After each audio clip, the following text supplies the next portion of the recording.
14 अगस्त 1947 रात के ठीक 12 बजे जब पूरी दुनिया सो रही थी तब भारत जाग रहा था। इंडियन इंडिपेंडेंस की वो रात जब सदियों पुरानी गुलामी टूट रही थी।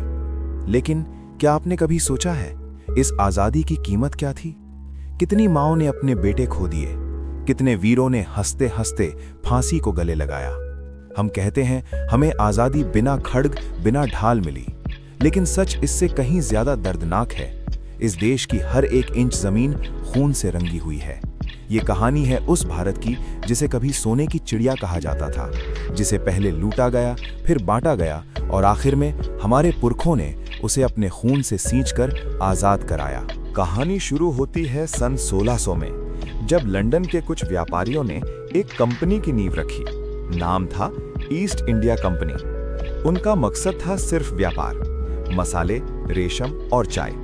लेकिन जब वे पहली बार भारत के तटों पर उतरे तो उन्हें अंदाजा भी नहीं था कि वे दुनिया की सबसे अमीर रियासत के सामने खड़े हैं। धीरे धीरे उनका सफर उन्हें ले गया मुगल बादशाह जहांगीर के दरबार तक, जहां वे झुके, अदब से पेश आए और खुद को एक मामूली व्यापारी दिखाया। लेकिन असली कहानी अब शुरू होती है। उन्होंने देखा कि भारत राजाओं और रियासतों में बटा हुआ है और बस यहीं से शुरू हुआ एक खतरनाक खेल, बांटो और राज करो। धीरे धीरे उन्होंने अपनी चालें चलनी शुरू की और फिर आया वो साल जिसने इतिहास बदल दिया, 1757, प्लासी की जंग। एक ऐसा मोड़ जहां से व्यापार हुकूमत में बदलने लगा और सोने की चिड़िया धीरे धीरे लोहे की बेड़ियों में जकड़ने लगी। लेकिन जुल्म की भी एक हद होती है। साल 1857 बैरकपुर की छावनी में एक चिंगारी उठी जिसने पूरे ब्रिटिश साम्राज्य की जड़ों को हिलाकर रख दिया। मंगल पांडे, वो नाम जिसने कारतूस के बहाने धर्म से खिलवाड़ करने वाले अफसरों के खिलाफ पहली गोली चलाई। और फिर देखते ही देखते ये चिंगारी एक भयानक आग बन गई। मेरठ से दिल्ली तक और झांसी से कानपुर तक हर तरफ बगावत की लपटें उठने लगी। खूब लड़ी मर्दानी वो तो झांसी वाली रानी थी, रानी लक्ष्मीबाई। पीठ पर अपना बच्चा बांधकर अंग्रेजों के छक्के छुड़ा रही थी। वो सिर्फ लड़ नहीं रही थी, वो इतिहास लिख रही थी। तांत्या टोपे और नाना साहिब, इन वीरों ने कसम खाई थी कि अब फिरंगियों को इस मिट्टी से खदेड़ कर ही दम लेंगे। ये आजादी की पहली जंग थी जिसने पूरी दुनिया को बता दिया कि हिंदुस्तानी अब और नहीं झुकेंगे। 1915 में साउथ अफ्रीका से एक ऐसा शख्स भारत लौटा जिसने लड़ाई का तरीका ही बदल दिया। मोहनदास करमचंद गांधी। साधारण कपड़े, हाथ में लाठी, लेकिन उनके सत्याग्रह और अहिंसा के हथियार ने ब्रिटिश साम्राज्य की नींव हिला दी। चंपारण से लेकर खेरा तक उन्होंने किसानों को उनका हक दिलाया। अब ये लड़ाई सिर्फ हथियारों की नहीं रही, बल्कि आत्मशक्ति की बन चुकी थी।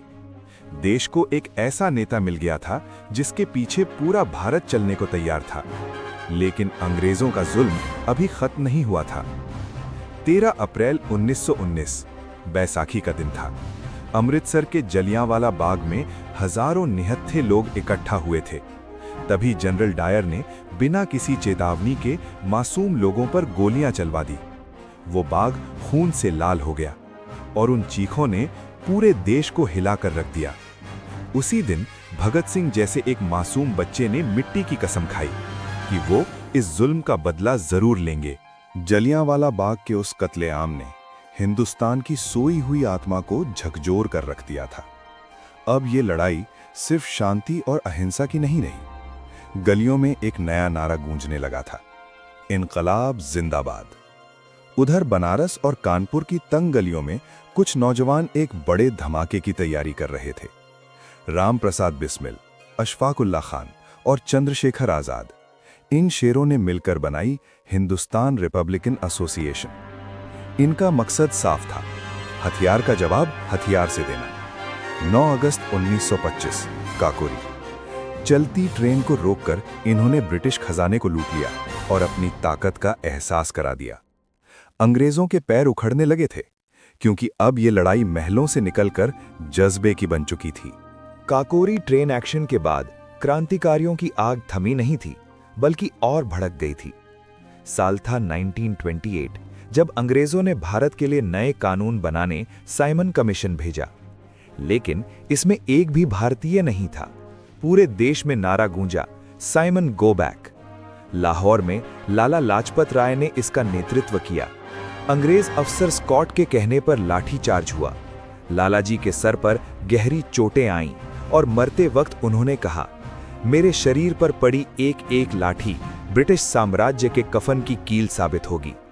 उनकी शहादत ने पूरे देश का खून खौल दिया।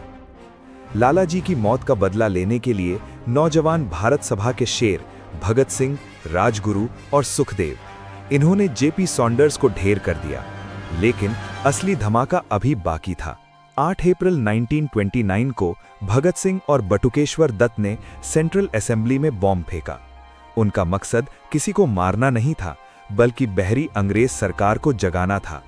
भागने की जगह उन्होंने गिरफ्तारी चुनी, जेल के अंदर भूख हड़ताल की और 23 मार्च 1931 की उस काली रात को ये तीनों वीर मेरा रंग दे बसंती चोला गाते हुए फांसी के फंदे पर झूल गए। इनकी शहादत ने आजादी की लड़ाई को हर घर तक पहुंचा दिया। अब मैदान में उतरी गांधी जी की अहिंसक फौज। साल 1930 में उन्होंने अंग्रेजों के नमक कानून को चुनौती दी।